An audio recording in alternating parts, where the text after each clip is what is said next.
10, 9, 8, 7, 6, 5, 4, 3, 2, Manchester 1, United have 0. reached the promised land. Yes, good morning, everybody. Man United playing tonight, last time in 17 days.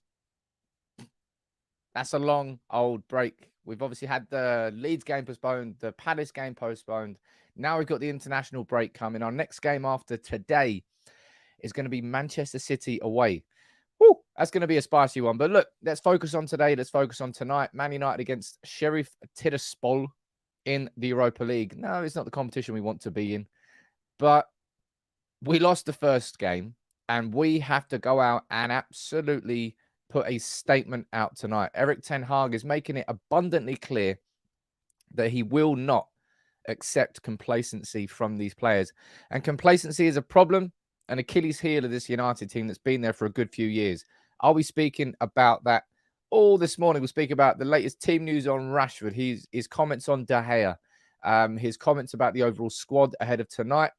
What else have we got? We're going to speak about a little bit on Jude Bellingham. You'll see the video I did yesterday. We're going to run through my team prediction. We're going to run through your predictions for the game. It's going to be a good show. I think you'll enjoy it. Who's down here in the comments? There's so many greens, absolute green army down here. I'm going to call you the green and gold army. That's going to be a good one. Stephen, good morning to you. Anthony, Stu Backer, Salim, Josh. We've got Joel. We've got Jonesy. Good morning to all of you. Hemj, Paula. We've got Olaye, Nidzam, Dylan. So many new names every single day. Abib, Ruben, Charlie, Kainimation, Sashi, all the way from Japan as always. Good morning to you. Dil, you're down there saying, look, Sam, love the content. Please tell me where you got that. That's from Stanley Chow. If anybody wants to reach out to me on Instagram or Twitter, I'll give you the link. Just literally type in Stan Chow. I'm pretty sure that he's given us a discount code as well. I need to dig out and see whether he did give me one. I'm pretty sure he gave me one because the community here absolutely loves that. So I love it as well. I'm going to have to get a new one. We've got Bill watching from Australia. Love all the Reds around the world. By the way, an update on what I said in the last couple of days. This notion, sort of inspired by that picture of the lads on top of Kilimanjaro with the Glazers Out banner. It just got me thinking, like, wouldn't it be wicked if we could mobilize the community from all around the world? We've got Sashi joining in from Japan, Bill there from Australia, Reds all around the world. I've been trying to find a way to either print a sticker or maybe a Polaroid pic. I think I found a way to do it so that you can go and get one. It'll only be, I don't know, a couple of quid. And then you get it posted straight to you. And then if you can take a photo with that sticker in front of a landmark, not on the landmark, not sticking it on it. I think that was a good point. Then we could create a sort of gallery of Glazers Out banners or stickers all around the world, which I think could be used as good propaganda. Propaganda is the wrong word, kind of the right word at the same time. Be used as a good tool in the sort of fight against the Glazers. So I'm going to try and organize that because I think it'd be a really cool way to mobilize the sort of community from around the world. But let's dive into the news. Injury news is that Marcus Rashford is not going to be playing tonight. Ten Hag said, look, I don't think he's going to be out for too long, but I cannot tell how long. It's not really bad, and we expect him to be back quite soon. So Marcus Rashford's injury was a muscular injury that he got in our win over Arsenal. I don't think it's a particularly bad one. It is down there. Look, we've got Knighton, my OG of the channel, coming in and dropping in 5 gifted, mate. I say it every day. I need to think of new things to say. That's how constant these gifted memberships are, and that's why I really want to start doing more things. Like, let's try and mobilize this membership, this whole community. Let's try and do something for the greater good, for getting the Glazers out. And I'm thinking of other things to do to give back to the community too. But Marcus Rashford won't be playing tonight. So, I mean, presumably Cristiano Ronaldo starting. I have Marcus Rashford in my predicted 11 because I effectively went with the strongest 11 that we've seen in the last few weeks. Now that I've thought about it for a day or two longer, I might change my mind on a couple of those players in that starting 11. Of course, one of them is going to be Marcus Rashford, simply because he's injured. I suppose if you're looking at a silver lining of the fact that we're not going to be playing football for 17 days, okay, it means that Marcus Rashford will be completely fit again for the game against City. Hopefully it means Anthony Martial is back for the game against City. Hopefully Casemiro is a bit fitter. Now, Alexander, you're down here saying, look, I think that Elanga will start, unfortunately. I don't think we're going to be looking at Elanga up front with Sancho on the left and Anthony on the right. I don't think that's going to happen. I think it'll be Ronaldo starting up front. And Ronaldo, man, turn it on. Where are you? Jeez. I mean, he wasn't the only player that was poor against Real Sociedad by any stretch of the imagination. It's not a witch hunt against him. He was poor, so was a lot of other people. But Cristiano Ronaldo I have different expectations of this player because of the player he's been his whole career. He doesn't want to be traveling to Moldova on a Thursday night. He wants to be playing last night in the Champions League. But it is what it is. Ronaldo, turn it on, man. Turn it on. I want to see it. I need to see it. Erik Ten Hag needs to see it. Chris, you're down there saying, look, thanks for the gifted membership. You can thank Nighton for that, helping make this community just bigger and better every single day. It's so cool. Today, I've decided to rock the 91 Cup Winners' Cup. I think that was I'm pretty sure that was a game when was it Mark Hughes? Have a look. Cup Winners' Cup 91 in Rotterdam. Was it against Barca? I'm sure it was against Barca. Yeah, it was against Barca in Rotterdam. That was Mark Hughes' night. I knew that anyway. I don't know why I was looking. I thought I'd rock that. And you look, Europa League is not what we want to be in. But let's be completely honest. Take the sort of red tinted glasses off. The Europa League is our current level. We're not at that level of the Champions League. That's where we want to be. I'm pretty sure, mate, Reese, yeah, you're down there saying Mark Hughes got 2. It's one of the best goals you'll ever watch in a European Cup final. The angle on it was just absolute pace of the ball. It was amazing. It was amazing. But Europa League is not where we want to be. But it's where we are. And I think it's a fair reflection of our level. We're nowhere near that Champions League quality level just yet. Not as a team, anyway. Maybe as a collective, as a set of individuals, you can look at our team and go, yeah, okay, cool. But as a team, we're not quite there yet. So go out and win the Europa League this year. Let's go and do it. We did it under Mourinho. Let's go and do it this year. Ten Hag would love to do that. A European trophy in his first season in charge. Yes, please. He'd love that. Dave, you're saying, look, I've got a nasty feeling Maguire's going to start. More uncertainty at the back. Erik Ten Hag needs to be able to rely on Maguire this season for it to be a successful season, because we won't be able to play Varane and Martinez every game. But I think after we lost to Real Sociedad, I don't think he will. I personally think it'll be that back 5.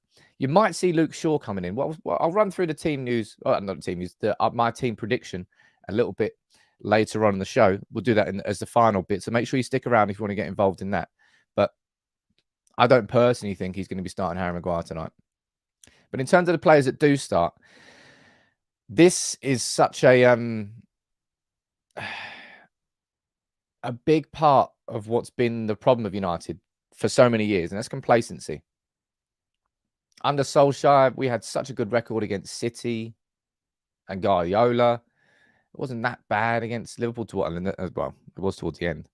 But in bigger games, we sort of stepped up. The problem was going into games against Norwich, games against Fulham, games against West Brom, I don't know, games against Stoke. Games that you would expect Manchester United to come in and put in a serious performance in. And it's in these games where you don't get G'd up by the atmosphere. You don't get G'd up by the crowd because, you're playing Norwich at home. No offense to Norwich. And in these sorts of games where the atmosphere sort of dwindles a little bit, Manchester United's players, they sort of take their foot off the gas. And they have done for a good few years. And that complacency, it's a 38-game season. You're only going to play the top 6. 10 games there you've got against the other teams inside that top 6. So 28 games of that season are going to be against mid-table, against relegation candidates. You've got to be able to get yourself up for those games in the same way you get yourself up for the bigger games. And Erik Ten Hag absolutely wants to make sure that this now happens. Alex, you've joined the gang as well. Alex has just gifted 5 memberships down there. Look, Alex down there saying, look, from one Alex to another. Thank you very much, brother. Look, man, it's all on it. The generosity in this community is absolutely staggering. And I hope you're all benefiting from it. I hope you're enjoying it. And I'm going to start. I was thinking about, well, I won't tell you what I'm thinking about, but I'm thinking about more things that I can do for the membership community. I'm definitely going to start doing, if you're a member and you haven't already joined the Telegram community, make sure you go to the YouTube community tab and find the link to it in there. It's very easy. Any mods, can you please help other members to find the link to that? Because I'm going to start doing videos inside Telegram just for members only inside that channel. I think I can do call-ins. I can do live videos. We can do Q&As. So make sure you join that as well. We've got George watching from Namibia. How you doing, buddy? And good morning from Malta, all around the world. But look, this is what Ten Hag said about the sort of pressure of games and about what he wants to see from these players. He goes, pressure is for every game.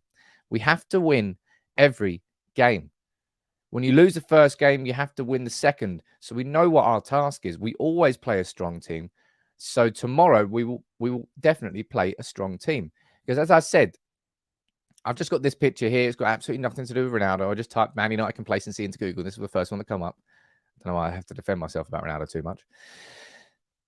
But we've just seen it so many times, haven't we? Just games where you go into and you expect a sort of a top performance from United and then they just collapse. They absolutely collapse. And Ten Hag, he doesn't want that. He said, look, we beat the #1 team from last season in Liverpool and we beat the current #1 team in the league this year in Arsenal. So it's up to us. If we perform, we will get the right result.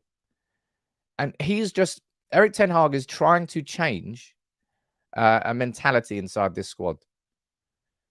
And that meant that complacency is part of the toxicity that's existed inside this dressing room for years. Players that almost feel like they're above certain games. That's what's kind of what's come across to me.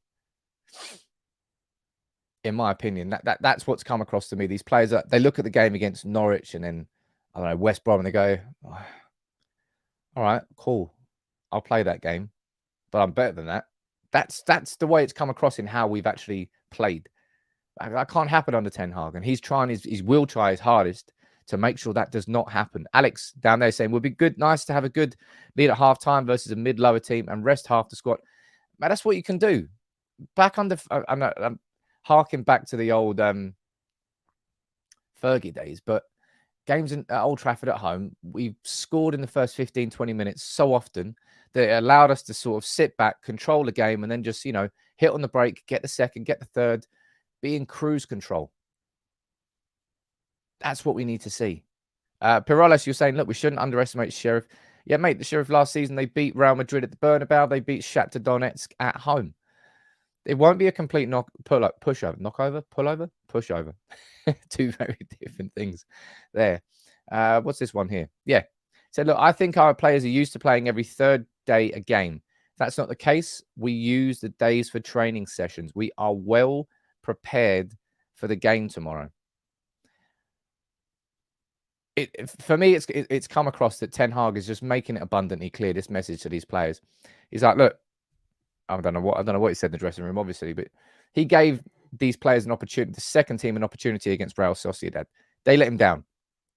A lot of those players let themselves down and let the overall team down. And we lost 1-0 to Real Sociedad. Yes, we were robbed by VAR for that decision, but we weren't robbed in the overall performance in the game. I thought we were lackluster for the majority of it. So to try and say that we'd lost against Sociedad because of that penalty decision is disingenuous. It was definitely it was the goal shouldn't have happened. Yes, but we were shit for a lot of that game. I'm not sure if you're aware, but if Manchester United finish second in our Europa League group, we then have to play a 2-legged knockout game from somebody who drops down from the Champions League. So a third place finisher in the Champions League, and we would have to play them in a knockout game to get to the Europa League knockouts. And the last thing that we need is more games this season. We've already got 2 postponed games that are going to have to get added in somewhere. We have to send a statement tonight, because basically what we've got to do is beat Sheriff, beat Omanoy when I go to Cyprus in a couple of weeks' time. Come on, the boys. And then we have to go to Real Sociedad away, and we're going to have to beat them. We're going to have to win in San Sebastian. And that's look at that, Juve. Yeah, if you look at the teams that could drop down, it could be a ridiculously difficult tie as well. Matt, what are you saying? You're saying need to go out and dominate for the full 90 minutes this evening, get a comfortable result and go into the 17 days full of confidence. I mean, you're spot on there. And it's pure correct logic in thinking that. And I imagine that's the exact same thing that Ten Hag will be saying to his players. Like, lads, we've got 17 days off after this. You really want to go into that near 3-week break off the back of not beating Sheriff Tiraspol in Moldova? No, you don't. Especially when our next game is City. Now, any momentum that we've had is diminished. It's faded away. Not because of that Sociedad game, but because of the league games that have been postponed. It's just the Europa League now. So that momentum we had in the league has disappeared. I imagine that's why we should see a strong team tonight. I thought he was going to go full tilt strength, but maybe there'll be a couple of players that he wants to get inside that team. Like maybe Casemiro will start. We'll run through the team in a little bit down here. Pap, you're saying, look, full chance of playing with intensity because, yeah, mate, yeah, there's no need to rest any players. There's no need to tactically take someone off just because they're playing in 3 days. They're not playing in 3 days. They're playing in 17 days. It's just a full-on break after this. So let's go out, make a statement, go in there full tilt, absolutely full tilt. And Sheriff will be up for it. First 15 minutes of the game, they'll be bouncing. If we can get a goal in that to sort of quieten it down and just control it all, then brilliant. But they're going to be up for it from the start. And United, if we do sit on the back foot and we don't go, and I don't think we will. I think we'll see something different tonight. I'll be surprised if we didn't see something different tonight. I really, really will. And you're saying, look, might be a blessing in disguise. Let's face it, Ronaldo and Casemiro are miles off match fitness. Well, let's hope that, I think I've said this to you before. I'll pull this picture up now. I was going to mention it later. Is it that one?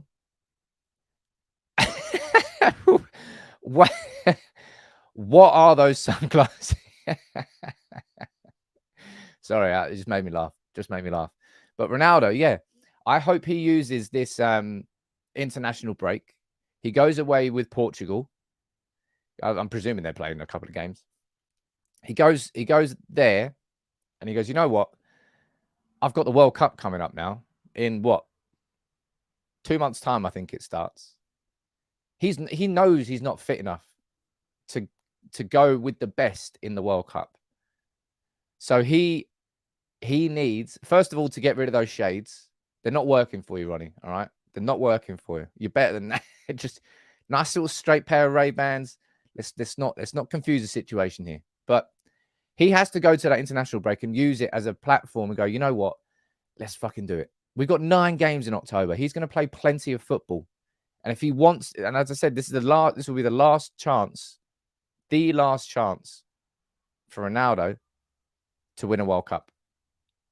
And for a man with the mentality that I know he has, he'll want to do as best as he possibly can. So if that's the case, man, he's got to step it up. And that's probably going to be away with Portugal, obviously, because of the long break. Jonathan saying, look, he'll be fine, the ultimate professional. But let's see it, man. Let's see it. No, and I don't mean this in a disrespectful way, but I don't really care how professional any player is in the training ground, in what they do. I care about what I see as a fan from the first whistle to the last whistle. That 90-minute game is where you show me as a fan that you are the ultimate professional, that you are putting in all the extra effort, all the hard yards, because it reflects in the football that you play. So he might well be the ultimate professional, but I want to see a performance from Ronaldo, and I want to see a performance from that whole United team, not just Ronaldo, all right? But of course, Ronaldo is he's the biggest. He's a story unto himself, really. Ten Hag was also speaking. Well, he did the press conference with David De Gea yesterday, and he was saying this about him. He said, "Look, it's clear that his experience helps us a lot. He organises and leads the back four. It's really important to give the team the right mentality and the attitude to win the games." I've never really, if I'm being completely honest, even in his pomp, even when De Gea was arguably the best goalkeeper in the world, I wouldn't really have put him down as somebody who was an organizer, somebody who would particularly lead the back four. He's never had that sort of Van der Sar, Schmeichel-esque presence, has he? He's not particularly intimidating. He doesn't particularly command his 6-yard box. It's just not the style of goalkeeper that De Gea is. There's no doubt that there's absolutely no doubt that sorry, that just made me laugh. I lived with a flatmate at uni that used to watch that. and it drove me insane. Jersey Shore. Ronaldo, man. Who let him wear those? Surely somebody said, "Hey, Ronnie, man, come over here quick." It's got. Nah, man, they're not working for you. Just wear these. Wear these. Go on. You do better than that. Absolutely cracked me up. 2 players who I absolutely do want to see tonight. Boom. Boom. Yes, please. Sorry, I know I didn't really speak about De Gea much there. I found it an interesting comment from Ten Hag. I don't think he's ever really properly been a commander or someone who organizes. He's a very, very good shot stopper, though. But Anthony and Martinez. Yes, please. I want to see them in the team tonight. Anthony started off on fire with that goal against us. Well, it wasn't exactly a performance where he was on fire as a whole. It wasn't the best overall performance, but I want to see him start tonight. I want to see him get his first away goal for United, his first goal in Europe for United. And I think it means a lot to him. I really think it means a lot to him. And Martinez, like, to go back to what Erik Ten Hag was saying about De Gea there, organization, leadership. Not that man. Or maybe that man. But that man right there. Lisandro Martinez is the organizer. Lisandro Martinez is the leader at the back that we've missed for so long. Is the reason why we kept 2 clean sheets in a row when he was in the team. It's just, he is the embodiment of a new look United. I feel so strongly about Martinez and his influence and importance in this team that I did a separate video on it at the start of this week. That's how important I think this bloke is.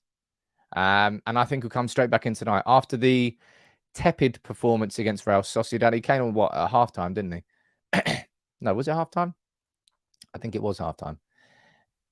We need Martinez starting every game that's important, man. Every game that is important. Rotham, you've joined as a member there, buddy. Nice to see you there.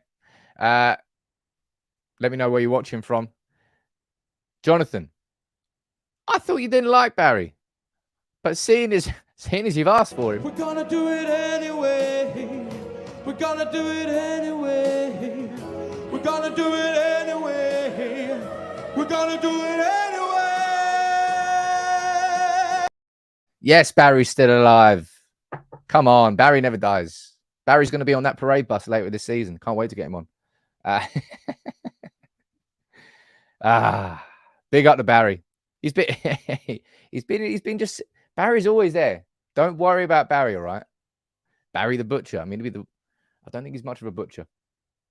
But bit of a blunt knife with Barry, I'd say. Dylan, you're down there saying, will Dubravka start?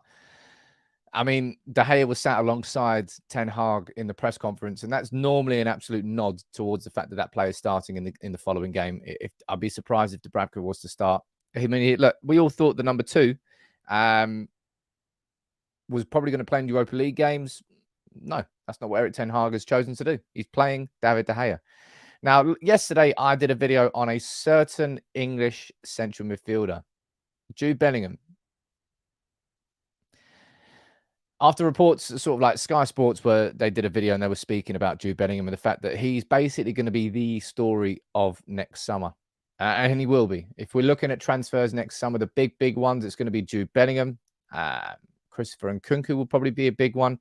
I don't know about the rest of them. I haven't actually, I haven't looked through like the list. But Jude Bellingham is going to be one, if not the probably most expensive player next summer. And last night, he got on a score sheet, nice little glancing header against City. I'm not sure if you watched that game. Oh, look, Dubravka's not even in the travelling squad. There you go. I'm not sure if you watched that game yesterday, but Bellingham was... I spoke about it in the video yesterday, right?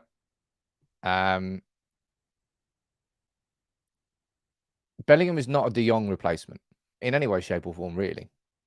De Jong is somebody who likes to receive the ball from the defence first. Bellingham is somebody who would rather be on the edge of the opponent's box. Somebody who, as we saw yesterday, gets a glancing header and gets a goal for Dortmund.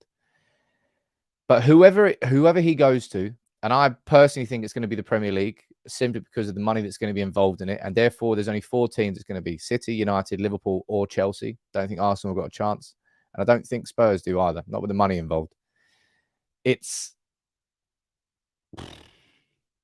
going to be interesting to see how he develops this season, how he plays this season, and where he goes next season. I mean, who wouldn't love him at Manchester United, right? Who wouldn't love that? And I know you're down there. Look, I know you keep talking about Nkunku and Bellingham to try and compare them as players. They're not the same player.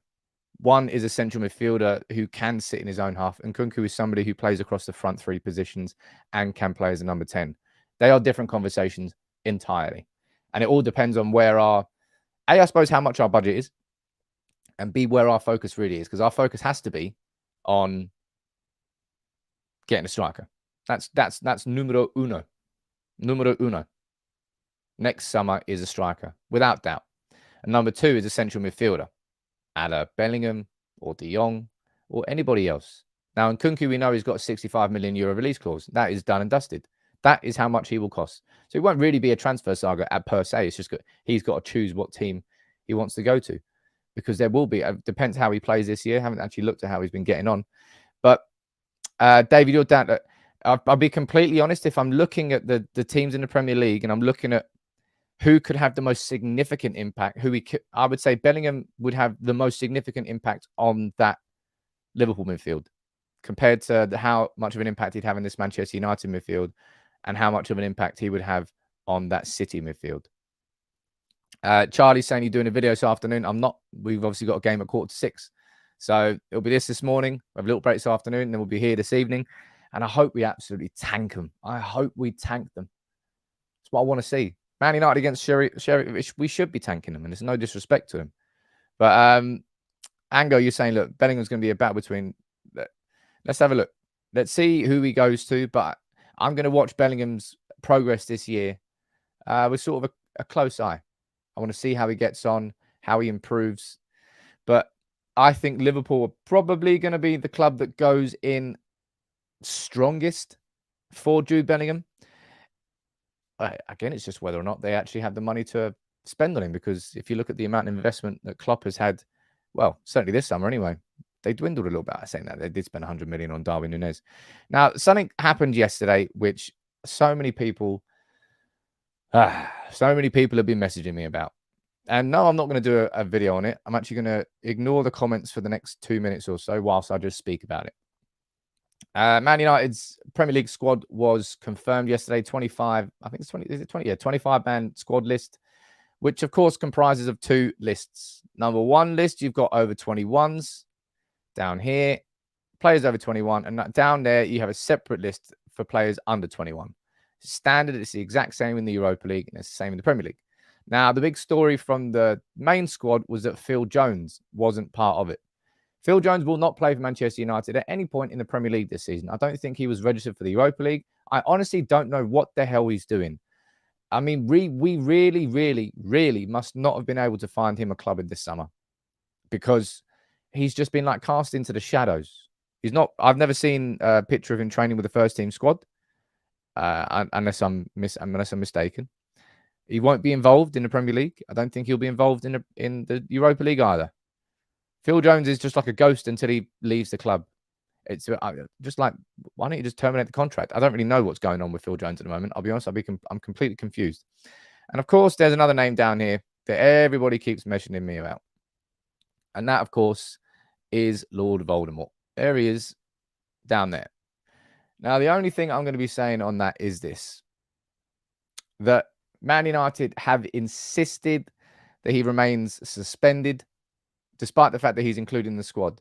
I don't particularly understand why I suppose, until proven guilty, until that charge has actually gone against him, then they are legally obliged to just suspend, and then they included him in that list. So let's see what happens. I'll be honest, nothing really much has happened, has it? There's been no updates on the situation. There's been no comments from the club. It's just all gone a bit since his bail got extended, which I think was about 6 weeks ago-ish. There's been no word from the club. But that's the reason That's the word from Manchester United, following the fact that he was included in the actual list of under-21s for the Premier League squad. And that is all I've got to say on it. And I won't be replying to any comments about it down here. Right? Let's see what you're saying down here in the comments, though. Let's move on. Right. Let's talk about the game tonight. As I said, I've done my predicted 11 video, which I did 2 days ago now. And this was the team that I put out. Now, of course, there'll definitely be one change up front. I said it was going to be the strongest back five possible with a mid. I just felt like Erik Ten Hag was going to put out the team which has delivered for him in the Premier League with 4 wins in a row. I don't know now. Look, Luke Shaw has travelled. And maybe this is a game where he's going to be using this to get fitness back, but I don't think so. Luke Shaw's got 17 days to work on his fitness. Let's see what goes on there. I'm still stick with that back five, but one change I think I'm going to make is this. I actually think we'll see Casemiro in tonight. Now that I've thought about it a bit more. Casemiro just, look, Stu's down there, 1.7k lurkers. Come on, people. Drop a like on the video. I don't know why people are so stingy with likes.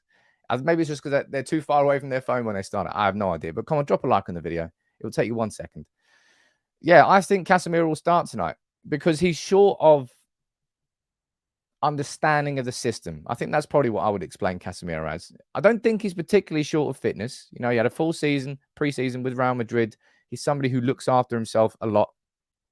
I don't think fitness will be too much of an issue.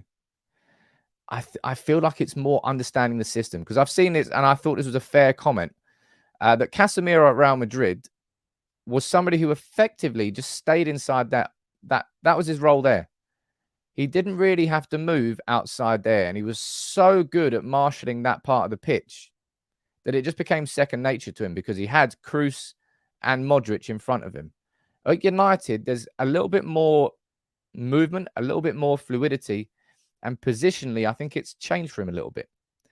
So I think Casemiro will come in tonight, and I think Casemiro, that's because Ten Hag wants him to understand his system a bit more, wants him to understand how he wants him to play, where he wants him to be positionally, because I don't think he's quite used to that just yet. So I would actually put Casemiro in ahead of McTominay for the game tonight, and I would keep Eriksen and Bruno there. And the only change I would do up front, of course, is because Marcus Rashford is injured. And I think Ronaldo comes straight in and Ronaldo starts. And I really want to see... I want to see Ronaldo tonight. I don't particularly feel like... I thought his cameo against Arsenal was good when he came off the bench. But other than that, it's just that it's been a very, very forgetful set of appearances for Ronaldo so far this season. I want to see a better overall performance from him. I don't want to see him. I mean, I suppose inside this system, when you play with a high press, you have to see somebody sort of pressing left, right, and centre. But that's just going to take this. That's going to take the acceleration out of his legs. I'd rather see Ronaldo not. I'd rather see Manchester United. If we're gonna start with Ronaldo up front, I'd rather we drop the idea of pressing from the front. We drop the idea of, I don't want to see us pressing there. I want to see us pressing here. So a mid press rather than a high. When you've got the young legs to do it, pressing and winning the ball higher up the pitch gives you a greater chance of turning that into a goal scoring opportunity. When you're playing with Ronaldo, you can't do that. You really can't do that. So I want to see United play a little bit deeper on the press. Instead of it being Anthony and Sancho and Ronaldo really buzzing around and getting the press, doing the press, it should be Anthony, Sancho and Bruno. And leave Ronaldo sort of to operate there to then, as soon as you get the ball back, he's there to sprint and run through. Ronaldo's, simply put, he just doesn't have the legs. He doesn't have the legs to operate inside that system, to do that pressing from the front. He can't do it. Age has caught up with him. Age catches up with everybody. So he has to adapt his game. And unfortunately for Erik Ten Hag, he has to adapt his tactics to hit that. And that's why I think Man United, we shouldn't be pressing from the front there tonight against Sheriff. We should be operating more of a mid-press. Around about there. That's where we need to try and win the ball back. Not too high up the pitch, because I don't particularly think Ronaldo can do it. Down here in the comments, I can see you all talking about He's basically the godfather of the channel, isn't he? Gungshi down there gifting 10 more memberships. And look, Barry inspires a lot of people. Inspires a lot of people everywhere. And he's inspiring you. You got Chandra down there. Who's been given one by him? Let's have a look. Philip, you're saying thank you down there. Vlad, you're saying thanks. Look, everybody's saying thank you. It's brilliant. Jonathan, you're saying, look, counter-attack tonight with moments to press. I imagine that'll be the system. Rarely away from home in Europe. You know what? I remember it under Fergie. We always used to play a 4-5-1. Didn't always, but a lot of the time we played 4-5-1 away from home in European football with Rooney as the isolated striker. We hit hard and fast on the counter-attack, and it worked. That was just the way to play away from home in Europe. You can't expect to dominate and control the ball as much as that. It simply isn't really possible. And that's why Ronaldo, I think he'll start tonight. And I think we need to play with a slightly deeper press to get the most out of him. As Jonathan says down there, I think we need to see, I wouldn't say just a counter-attacking setup, because this counter-attacking setup would sort of intimate that we're just going to sit deep and we're going to try and win the ball around about there and then hit from the counter. I don't want to do that. I want to win the ball here. I don't really want to see the ball going towards our defense too much. And that's what I want to see. I'll tell you what, right? I'll leave asking in the comments now. What's your prediction for the game? Everybody fire in your predictions and I'll read quite a few of them out. Chetan, you got one. Look at that. Welcome to the channel. Iron Man. Or is it Chetan? I don't really know. He does deserve his credit, man. Gungshi's been here since the very start from Taiwan, if I remember correctly. And he's been here the whole way through. And I can't wait to see where we go together as a community. But he'll be there. Absolutely, he'll be there. But let me see what your predictions are for the game. Charlie, you're saying 3-0. Alex, you're saying 2-1. Joshua, you're going for a 4-0. 3-1 says Pat. 1-0 to Coat says Coat. Well, 1-0. I don't want a 1-0 tonight. I mean, I do. Absolutely want a 1-0, but I don't want to watch a 1-0. Alfred, 2-0. You're going 3-0, 4-0, 3-0. I tell you what, there's a lot of confidence flowing down here in the comments. And mate, that's so you should be. That isn't arrogance. Come on, guys. We're playing Sheriff in the Europa League. We've got Anthony, Ronaldo, Sancho, Eriksen, Casemiro, Varane, Martinez. We should be stonking this game. Paulie, that's my prediction. My predictions are 3-0. Jonathan, you're coming down there, sweeping that pessimism back in here, saying 2-2. There's no way I don't think there's any way we don't win this game tonight. Because we lost that Real Sociedad game and because Erik Ten Hag is our boss. Those two things combined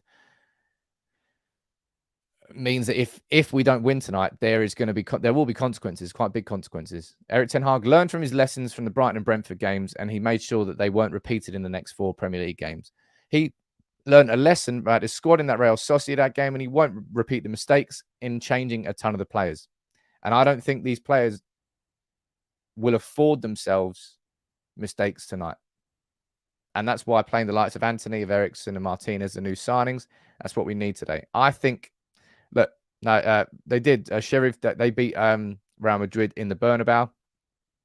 I'm going for a 3-0 win tonight. Let's find out. As Gungshi says down there, heads will roll. It really is on the line now. Because we lost that first game, I mean, you would imagine that Sociedad are going to beat Omanoia and they're going to beat Sheriff. So we're going to have to beat both of those teams and go to San Sebastian and win there. It's tough. We made it hard for ourselves. It is what it is. But look, I'm going for a 3-0. I'm going for that as my starting 11. The 2 changes I made from my predicted 11 are Casemiro coming in for McTominay and Ronaldo coming in for the injured Rashford. Other than that, I don't think there will be too much in terms of a change from. I mean, there's a lot of change from Sociedad, but not a lot of change from the team that's dominated the Premier League. I'm going to wrap that up for today. I will be here as soon as the game finishes with my match reactions, so make sure you tune in. And look, I know, Ash, I know you're not watching. I've got a mate who's traveling to Moldova. The most European away journeys, a lot of the times they are a bit, to get the cheapest flight or the cheapest route, it's not necessarily a direct flight. And what's he done? He's gone from Luxembourg, and it was Luxembourg to Brussels, Brussels to Milan, Milan to Chisinau in Moldova. And I think his flight from Luxembourg to Brussels got delayed because of thunderstorms. We had to get a bus overnight. It's madness. Absolute madness. I hope he's made it. And I hope he's got a pair of shorts as well. Guy wears trackies everywhere. But look, I'll wrap this up for today. I'll be here tonight. Make sure you subscribe. Make sure you say thank you to Alex and to Naitun and to Gungshi, everybody who, again, keeps donating to the community and help making it bigger and better. But come on, United. Just spank Sheriff. Like, there's no excuses tonight. None whatsoever.